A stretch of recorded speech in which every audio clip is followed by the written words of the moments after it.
வணக்கம் உறவுகளே, எல்லாரும் எப்படி இருக்கீங்க? நல்லா இருக்கீங்களா? நானும் நல்லா இருக்கேங்க. இன்றைக்கி நம்ம பார்க்க போகிறது 10 நிமிடத்தில் வீட்டில் இருக்கிற பொருளை வச்சேவும் ஹோட்டல் சுவையில் தக்காளி சாம்பார் செய்ய முடியுமா? கண்டிப்பாக செய்ய முடியுங்க. ஒரு சிலர் தக்காளி சாம்பார் செய்யும் போது புளிப்பு தன்மை அதிகமாகி அந்த சாம்பாரே சொதப்பிடும். ஐயோ, சாம்பார் இப்படி சொதப்பிடுச்சுன்னு ரொம்ப கவலைப்படுவாங்க.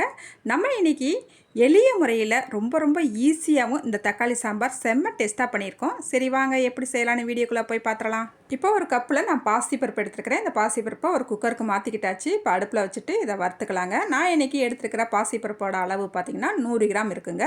இப்போ அடுப்பில் வச்சு நல்லா வாசனை வர வரைக்கும் இந்த பாசிப்பருப்பை நல்லா வறுத்துக்கலாங்க.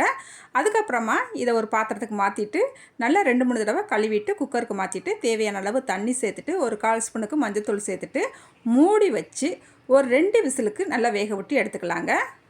இப்போ ஒரு கடாய் அடுப்பில் வச்சுக்கிட்டு இதில் 2 ஸ்பூனுக்கு எண்ணெய் சேர்த்துக்கலாம். கொஞ்சமாக கடுகு சேர்த்துக்கலாம். கடுகு நல்லா பொரிஞ்சு வந்த உடனே ஒரு 1/4 ஸ்பூனுக்கு வெந்தயம், 1/4 ஸ்பூன் மிளகு, 1/2 ஸ்பூனுக்கு சீரகம் சேர்த்துக்கலாங்க. இதுவும் நல்லா பொரிஞ்சு வந்த பிறகு 50 கிராம் சின்ன வெங்காயத்தை நல்லா நீல வாக்கில் கட் பண்ணிவிட்டு இதோடு சேர்த்துக்கலாம்.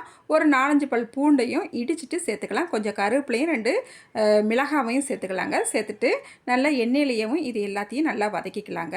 வெங்காயம் கண்ணாடி பதம் வர வரைக்கும் நல்லா வதக்கணும். அடுப்பை பொறுமையாக சிம்மில் வச்சுக்கிட்டே வதக்கிக்கலாம்.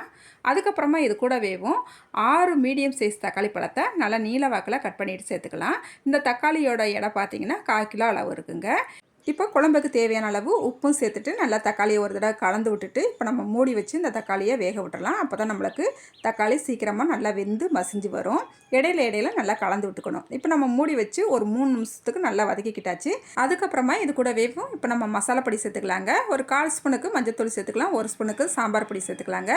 சேர்த்துட்டு நல்லா கலந்து விட்டுக்கலாம். மசாலாவோட பச்சை வாசனை போகிற வரைக்கும் 1 நிமிஷத்துக்கு நல்லா கலந்து விட்டுக்கலாம். இந்த நேரத்தில் பொடிசாக கட் பண்ணிய மல்லி இலையும் சேர்த்துக்கலாங்க. மல்லி இலை இந்த டயத்தில் சேர்த்துக்குங்க. இந்த சாம்பார் சாப்பிடும் போது ரொம்பவே வாசனையாகவும் டேஸ்ட்டாகவும் இருக்கும். அதுக்கப்புறமா நம்ம தேவையான அளவு தண்ணி சேர்த்துக்கலாம். நான் இன்றைக்கி ஒரு 200 ml தண்ணி சேர்த்துருக்கேங்க. தண்ணி சேர்த்துட்டு நல்லா கலந்து விட்டுட்டு மூடி வச்சிடலாங்க. சீக்கிரம் நம்மளுக்கு கொதி வர ஆரம்பிச்சிடும். இப்போ மூடி வச்சு 1 நிமிஷத்துலேயே நம்மளுக்கு கொதி வர ஆரம்பிச்சிருச்சு. மறுபடியும் மூடி வச்சு ஒரு 3 நிமிஷத்துக்கு அப்படியே விட்டுறலாங்க. பாருங்கள், சூப்பராக மசாலாவோட பச்சை வாசனை போய் நல்லா கொதித்து வெந்து வந்துருச்சு. இந்த நேரத்தில் நம்ம வேக வச்சுருக்கிற பருப்பை சேர்த்துக்கலாங்க. சேர்த்துட்டு நல்லா கலந்து விட்டுக்கலாம்.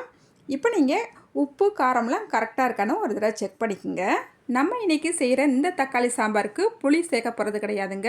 தக்காளி மட்டும்தான் சேர்த்துருக்குறோம். ரொம்பவே டேஸ்ட்டாக இருக்கும். இந்த மாதிரி தக்காளி மட்டும் சேர்த்துட்டு நீங்கள் இந்த சாம்பார் செஞ்சு சாப்பிட்டு பாருங்கள். ரொம்ப ரொம்ப ரொம்ப டேஸ்ட்டாக இருக்குங்க. இப்போ நம்மளுக்கு 2-3 நிமிஷத்துலேயும் தக்காளி சாம்பார் நல்லா கொதி வர ஆரம்பிச்சிருச்சு. நல்லா 2-3 நிமிஷம் ஆயிடுச்சுது. அதுக்கப்புறமா இப்போ நம்ம இதில் லாஸ்ட்டாக பெருங்காயத்தூள் சேர்த்துக்கலாங்க. ஒரு 1/4 ஸ்பூனுக்கு பெருங்காயத்தூள் சேர்த்துக்கலாம்.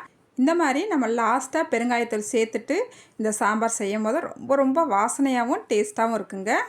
இப்போ பொடிசாக கட் பண்ணிய மல்லி இலையும் சேர்த்துக்கலாங்க.